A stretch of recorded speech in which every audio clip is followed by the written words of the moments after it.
जय हरी. एकादश स्कंद भाग 27. भक्तीबद्दल आपण बोलत आहोत. भक्ताची भक्ती वाढू लागली म्हणजे सृष्टीच्या विविध अंगांमध्ये चैतन्याची सत्ता खेळत असलेली पाहून त्या भक्ताला आनंद होतो. भक्तीची पूर्ण वाढ झाली म्हणजे मग हे संपूर्ण विश्व त्याला देवरूपच आहे, देवच आहे, त्यामध्ये पूर्णपणे नटलेला आहे असा अनुभव भक्ताच्या अंतःकरणात उदय पावतो. हा अनुभव आल्यावरच भक्ताला खरी अनन्य शरणागती येते. म्हणजे अनन्य, याच्याशिवाय दुसरा कोणी नाही. असं समुद्राच्या पाण्यामध्ये मीठ जसं सर्वस्वी विलीन होतं, तसा भक्त सगळ्या भूतांच्या ठाई पूर्ण लीन होतो.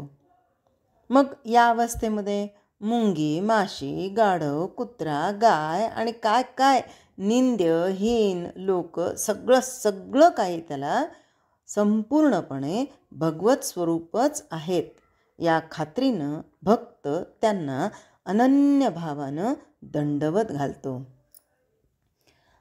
असेच एक दंडवत स्वामी प्रतिष्ठान नगरीमध्ये होते. ते जे कुणी दिसेल त्याला दंडवत घालायचे. मग ते पशु, पक्षी, झाडं, वेली, फुलं, प्राणी कुणालाही दंडवत घालायचे.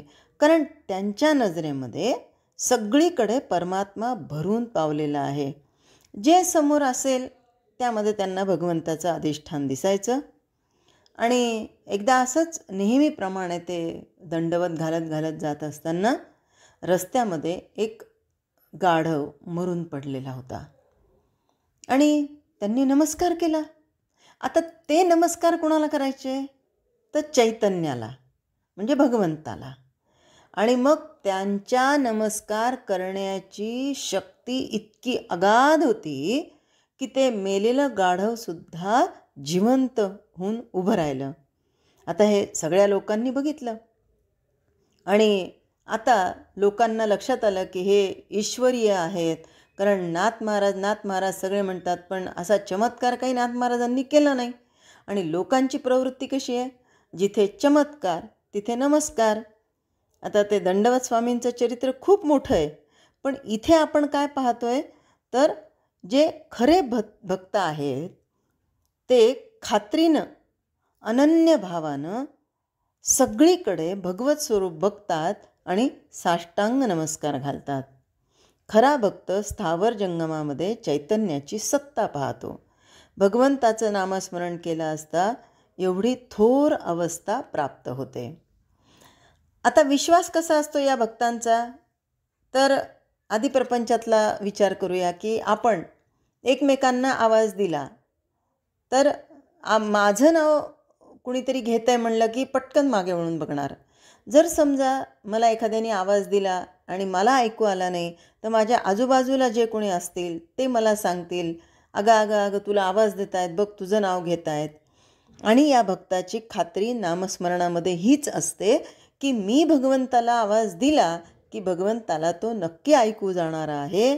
आणि म्हणून सातत्यानं, विश्वासानं, अनन्य भावानं जेव्हा नामस्मरण केलेलं असतं तेव्हा एवढी थोर अवस्था प्राप्त होते. नाथ महाराज पुढे आपल्याला सांगतात, भक्ती, विरक्ती आणि अनुभव स्थिती याबद्दल सविस्तर माहिती देतात. आत्मसाक्षात्काराला अपरोक्षानुभूती असं म्हणतात. म्हणजे प्रत्यक्ष दर्शन, प्रत्यक्ष अनुभव.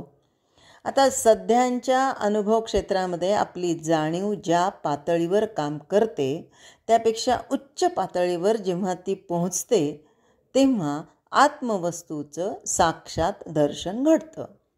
देहबुद्धीच्या भूमिकेवर देहाची प्रीती, दृश्याची आसक्ती आणि इंद्रियांची तृप्ती एकाच वेळी अनुभवास येतात. त्याचप्रमाणे आत्मबुद्धीच्या भूमिकेवर भगवंताची भक्ती, दृश्यवस्तूबद्दल विरक्ती आणि इंद्रियातीत आनंदाची अनुभूती एकसारखीच प्रचितीला येते. स्वानंद बोधाच्या अनुभूतीची ही 3 अंग आहेत.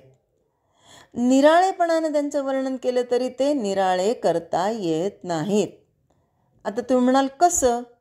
तर जुळी फळं ज्याप्रमाणे एकमेकांना सोडून राहू शकत नाहीत, त्याचप्रमाणे भक्ती आणि विरक्ती बरोबरच उत्पन्न होतात, एकत्रच राहतात, त्यांना वेगळं करता येत नाही. सगळ्या भूतमात्रांमध्ये चैतन्याची सत्ता पाहणारी भक्ती जिथे असते, तिच्यापाशी गोवत्स्य न्यायानं विरक्ती धावून येते. जशी गाय दिसली की वासरू अगदी धावत धावत तिच्यापर्यंत जाणार, त्या पद्धतीने जिथे भक्ती तिथे विरक्ती धावूनच येते. या दोघींच्या सामर्थ्यानं भक्त देखील समर्थ बनतो. ज्या ठिकाणी भक्ती आणि विरक्ती सहज स्थितीमध्ये नांदू लागतात, तिथे पूर्ण प्राप्ती म्हणजे ब्रह्मानंदाची अनुभूती सदा सर्व काळ दासीसारखी राहते, म्हणजे आज्ञेमध्ये राहते. भगवंताच्या भक्तीचं सामर्थ्य संपूर्ण त्रिभुवनात खूप मोठं आहे. भक्ती, विरक्ती आणि अनुभव प्राप्ती भक्ताच्या घरी अतिशय एकोप्यानं नांदतात. एखाद्या भुकेलेल्या मनुष्यापुढे पक्वान्नाचं ताट वाढून ठेवलं असता ते अन्न तो खाऊ लागतो आणि मग प्रत्येक घासाबरोबर त्याला पुष्टी, तुष्टी आणि क्षुधा नाश आपोआप लाभतात. घास घेतला की क्षुधा तृप्त होते आणि त्याबरोबरच पोट भरत येऊन सुख आणि समाधान वाढत जातं. अगदी त्याचप्रमाणे भगवंताच्या भजनानं भक्ती, विरक्ती आणि भगवत प्राप्ती तिन्हीही एकदम प्राप्त होतात. म्हणजे असं नाही की एखाद्याला भक्ती प्राप्त झाली तर त्याला विरक्ती आणि भगवत प्राप्तीसाठी वाट बघावी लागणार किंवा ती प्राप्त होते का नाही याची शंका येणार नाही. तर जिथे भगवंताचं भजन तिथे भक्ती हमखास, जिथे भक्ती आली तिथे विरक्ती आपोआप, आणि जिथे भक्ती आणि विरक्ती एकोप्यानं आहेत अर्थातच भगवत प्राप्ती ही तिथून दूर नाही, म्हणजे तिथेच आहे. सगळ्या प्राणीमात्रांमध्ये व्यापून राहिलेल्या भगवंताकडे लक्ष देऊन त्याच्यावर प्रेम करणं याचंच नाव भक्ती. अतींद्रिय आत्म्याचं साक्षात दर्शन होऊन भगवत स्फूर्ती अनिवार्य होणं याचंच नाव अनुभव प्राप्ती. आपला देह तसंच आपले स्त्री, पुत्र, धन, धान्य, संपत्ती यांच्याबद्दलचं ममत्व आणि आपला अहंभाव समूळ मिथ्या होऊन जाणं म्हणजे पूर्णपणे ते सुटणं याचंच नाव विरक्ती. आता सांगण्याचा भावार्थ असाच की एका भगवंताला अर्पण होऊन गेलं तर त्यापासून भक्ती, विरक्ती आणि अनुभव प्राप्ती ही अभेद त्रिपुटी भक्ताच्या अंतःकरणात एकाच वेळी उत्पन्न होते. म्हणून सगळ्या भूतांच्या ठिकाणी भगवंताचं अधिष्ठान पाहून त्याची अनन्य भक्ती करावी. हरिभक्ती हे एक दिव्यांजन आहे. उत्तम भक्त ते आपल्या डोळ्यात घालतात आणि अर्पणरूप महायोगानं परमात्म्य स्वरूप ठेवा आपलासा करून घेतात. म्हणजे मग हा भक्त आणि भगवंत हे वेगळे राहत नाहीत, तर त्यांचं ऐक्य पावतं. आणि म्हणजेच ऐक्य भावनेनं भगवंताची भक्ती केली असताना दृश्याची निवृत्ती होते, परमानंद रूप पूर्ण प्राप्त होतं आणि सर्वोत्कृष्ट शांती अनुभवास येते. एकदा का ही शांती अनुभवाला आली की मग परत कोणत्या गोष्टीसाठी अपेक्षा राहत नाही. भगवत भक्त खरा धन्य होय. इंद्रियांनी व्यवहार करत असताना दृश्याबद्दल तो विरक्त असतो. देहात राहून देहातीत असतो आणि भगवंताला अर्पण झाल्यानं नित्य मुक्त असतो.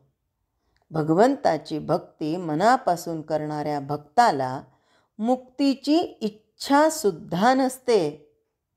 आणि हे जरी खरं असलं ना, तरीही चारही मुक्ती दासी म्हणून त्याच्याजवळ राहतातच. भगवंताच्या भक्तांचा महिमा अगाध आहे, निरुपम आहे. त्याला कशाचीच उपमा देता येत नाही.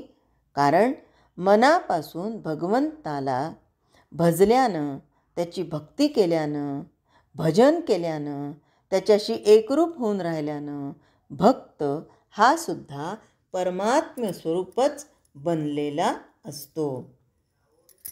जय हरी.